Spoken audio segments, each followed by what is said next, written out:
and Jimmy was my teammate. I had the pleasure and honor of being an Olympic teammate of Jimmy Kim in 1988. To tell you all that aren't Olympians a little bit about being an Olympian, we are family. Doesn't matter if you're good in the ring, or if you're good in the pool, or if you're good on the track.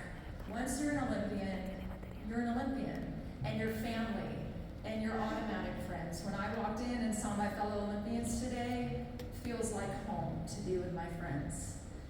That is what Jimmy Kim was to me. My first Olympics, I was 17. I was in high school. I was 5'2". Jimmy was my friend and my teammate, but he was really tall.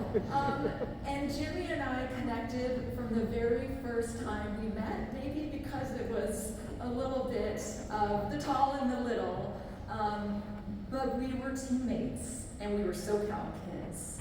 And when you're at the Olympics, you hear about your teammates. I might have been at the pool, but I heard about Jimmy, and I heard about him in South Korea, the first Olympic Games to have the sport of Taekwondo, competing against the great South Korean Taekwondo champion, and how Jimmy beat him.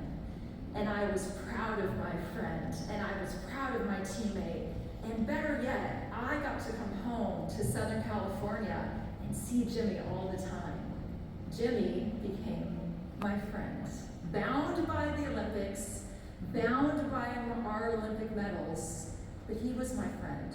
And what I loved most about Jimmy is that he carried his platform with him. When you win an Olympic medal, you're tasked with carrying that medal wherever you go. Not physically like we did today in Jimmy's honor, but as a part of who you are.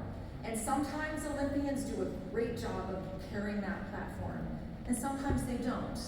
But I can stand here today and tell you that Jimmy carried that platform as well or better than any Olympian I know. Respect, honor, discipline, family, friendship, those are all things that Jimmy carried with him. And that pushed into all of his life, into his family, into his career, into his fellow teammates and friends.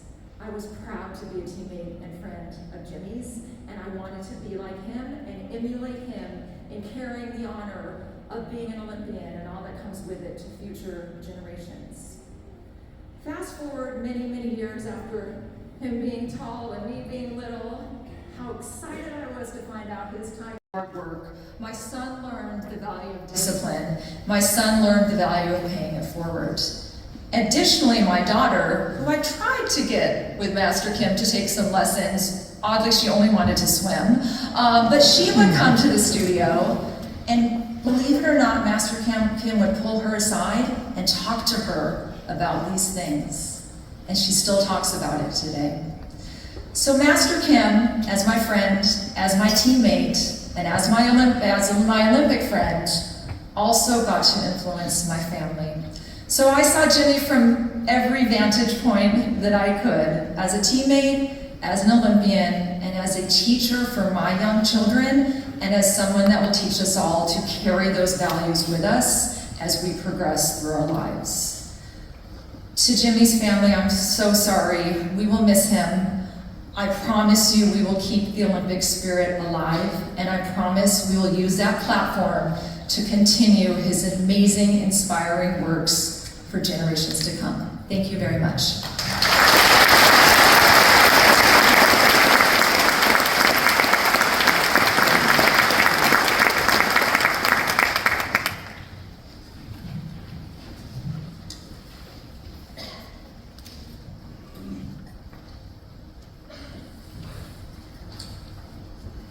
Warriors are a different breed. Not every warrior is the same, and not every Olympian is a warrior. But Jimmy was both a warrior and an Olympian and a gold medalist. He was my teammate and my friend. Jimmy Kim, the competitor, the warrior, was really part of three different teams.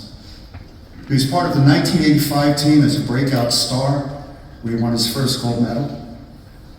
He was part of two of the most successful teams in the history of our sport, 1987, and then winning a gold medal in 1988.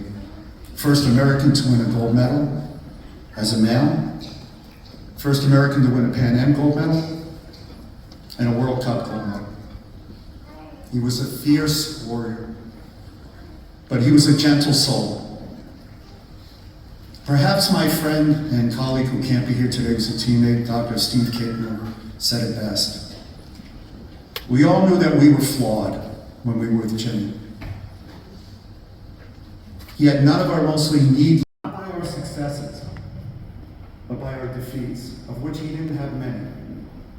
He faced one of his greatest challenges at the World Championships, and we were all there watching.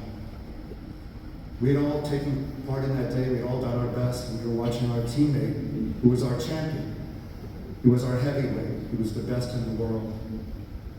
He fought a 7-foot giant from Germany, and you saw the footage there.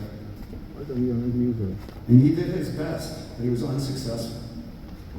He used that as fuel. He used that as determination to wait another year and come back and represent the United States and win the first male gold medal against Korea in Korea. Let's give him a big hand for that.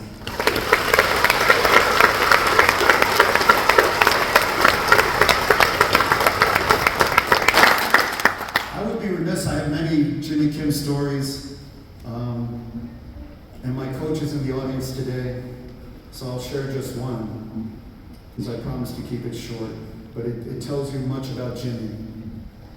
I am not the world's tallest individual, and I am a middleweight competitor. I hover about 6'7". No, not really. Coach Sang Lee, in practice for the Pan Am Games, said the following words.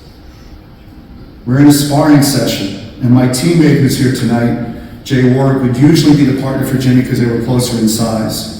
And I could fight the Finweights because I was in closer size to the Finweights. He said the following words, Hubert and Jimmy.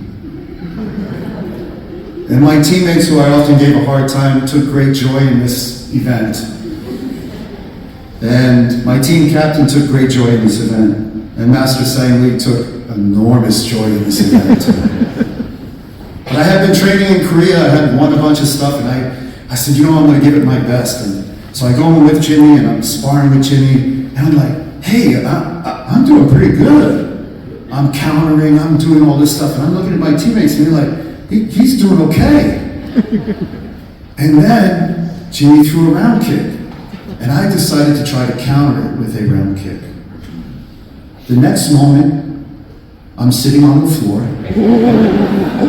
looking up, and I look over and I see Jimmy with his smile, his little sly smile going, to say to me, not today, my friend.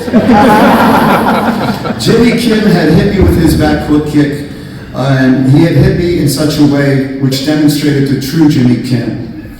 Because when you watch these matches, if you got hit by a Jimmy Kim hook kick, you did not survive this. I went on to law school and stuff, so I know I survived.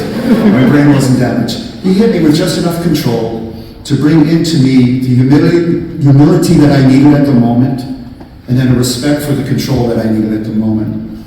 It was his gift to me. We went on to many years of friendship after that, but I always tell that story because up until that moment, I feared no one, but I feared Jimmy Kim. Thank you.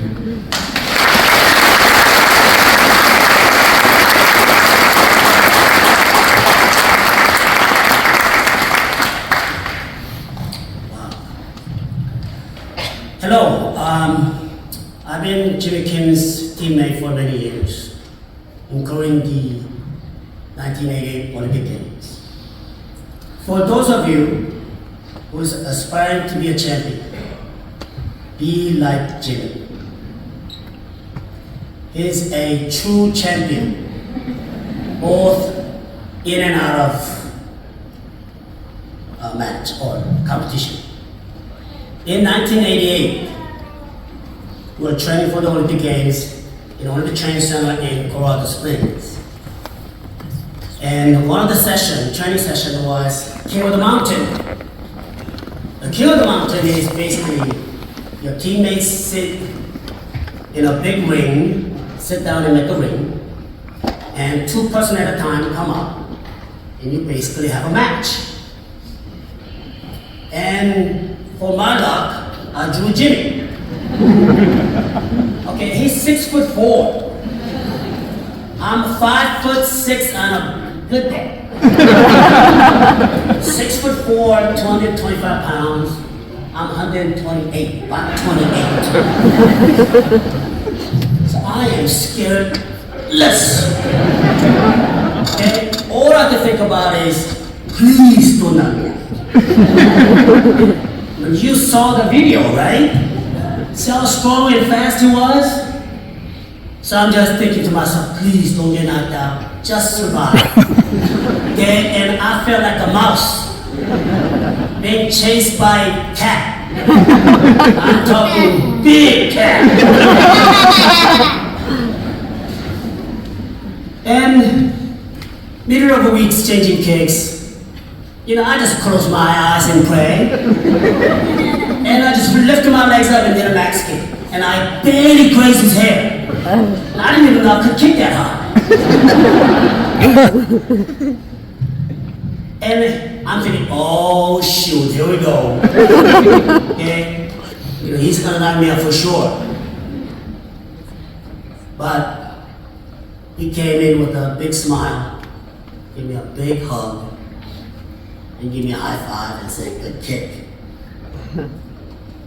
That's the type of champion that he was. This is for the young people in this audience.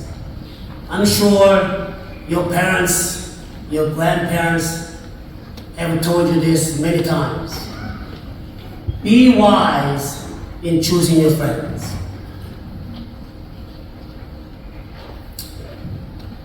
Jimmy and I, we started out as teammates, then we became friends, and he became my brother.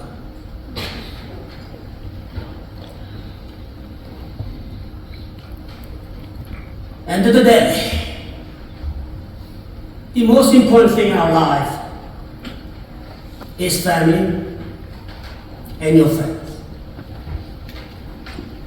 And Jimmy is my friend and is my brother. Thank you.